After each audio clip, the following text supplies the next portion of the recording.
Director Prashanth Neil இயக்கத்துல நம்ம பிரபாஸ் அவர்கள் நடிச்சு ரீசெண்டா தியேட்டர்ல வெளிவந்து மாபெரும் வெற்றி பெற்ற மூவி சலார் படத்தோடைய பாகம் 1.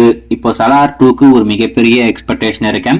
கண்டிப்பா இந்த சலார் 1 விட சலார் 2 பிரம்மாண்டமா இன்னும் கொஞ்சம் டீட்டெயிலா இருக்கும் அப்படின்ற மாதிரி நம்ம எல்லாருமே எதிர்பார்க்கிறோம். ஏன்னா ஏகப்பட்ட கேள்விகள், ஏகப்பட்ட சந்தேகங்கள் இந்த சலார் படத்துடைய பாகம் 3ல இருக்கு. அதுக்கான பதில் எல்லாமே நம்மளுக்கு சலார் படத்துடைய பாகம் 2ல கண்டிப்பா சொல்லுவாங்க அப்படின்ற மாதிரி தான் நம்ம எல்லாருமே எதிர்பார்க்கிறோம். அதுல குறிப்பா இந்த படம் வெளிவந்து வேர்ல்டு வைடு 700 கோடி ரூபாய் வசூல் வந்திருக்கு அப்படின்ற விஷயத்த நம்ம ஏற்கனவே சொல்லியிருக்கோம். ஆனா இருந்தாலும் படத்தரப்புல அந்த விஷயத்த அதிகாரப்பூர்வமா சொல்லவே இல்லை. 500 கோடியோட அந்த படத்துடைய பாக்ஸ் ஆபீஸ் ரிப்போர்ட்டை அவங்க சொல்றதை நிறுத்திட்டாங்க. அது ஏன்னு தெரியல. மேபி இதுக்கடுத்து வெளியே சொன்னா இன்னும் கொஞ்சம் நம்மளால டாக்ஸ் கட்ட முடியாது அப்படின்னு சொல்லிட்டு அதை அப்படியே மூடி மறைச்சாங்க போல இருக்கு. சரி, இந்த சலார் படத்துடைய பாகம் 1 எப்போ ஓடிடில வரும் அப்படின்றது நம்ம எல்லாருக்கும் இருக்கிற ஒரு பெரிய எதிர்பார்ப்பு.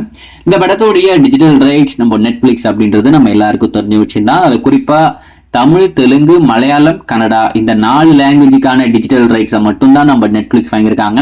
ஹிந்தி வெர்ஷன் வந்து வேற ஓடிடில வரப்போகுது அப்படின்ற மாதிரி நம்ம சொல்லியிருந்தோம். இப்போ அந்த விஷயத்த நம்ம நெட்ஃபிளிக்ஸே அதிகாரப்பூர்வமா சொல்லிட்டாங்க. சலார் படத்துடைய பாகம் 1 கூடிய விரைவில் நெட்ஃபிளிக்ஸ்ல இப்போ ஸ்ட்ரீம் பண்ண போறாங்களாமா. நெட்ஃபிளிக்ஸே இப்போதைக்கு அதிகாரப்பூர்வமா சொல்லியிருக்காங்க. அதுல குறிப்பா தமிழ், தெலுங்கு, மலையாளம், கன்னடா இந்த 4 லாங்குவேஜ்ல நாங்க ஸ்ட்ரீம் பண்ண போறோம் அப்படின்ற விஷயத்த அதிகாரப்பூர்வமாக சொல்லியிருக்காங்க. அடுத்த வாரம் இந்த படம் இப்போதைக்கு எக்ஸ்க்ளூசிவா நெட்ஃபிளிக்ஸ்ல ஸ்ட்ரீம் ஆக போகுது. மோஸ்ட்லி குடியரசு தினத்தை முன்னிட்டு இந்த படம் ஸ்ட்ரீம் ஆகும் அப்படின்ற மாதிரி சொல்றாங்க. ஸோ வெயிட் பண்ணி பார்ப்போம். இந்த விஷயத்த நம்ம நெட்ஃபிளிக்ஸ் அதிகாரப்பூர்வமா சொன்னதுக்கு அப்புறம் கண்டிப்பா அப்டேட் பண்றேன். இப்போதைக்கு கம்மிங் சூன் அப்படின்ற மாதிரி சொல்லியிருக்காங்க. நீங்க இந்த சலார் படத்துடைய பாகம் 1 பார்த்திருந்தா உங்களுக்கு எந்த அளவுக்கு பிடிச்சிருக்கு, இல்லை இது வரைக்கும் பார்க்கல அப்படின்னு சொன்னா கூடிய விரைவில் நெட்ஃபிளிக்ஸ்ல வரப்போகுது. நெட்ஃபிளிக்ஸ்ல பாருங்க.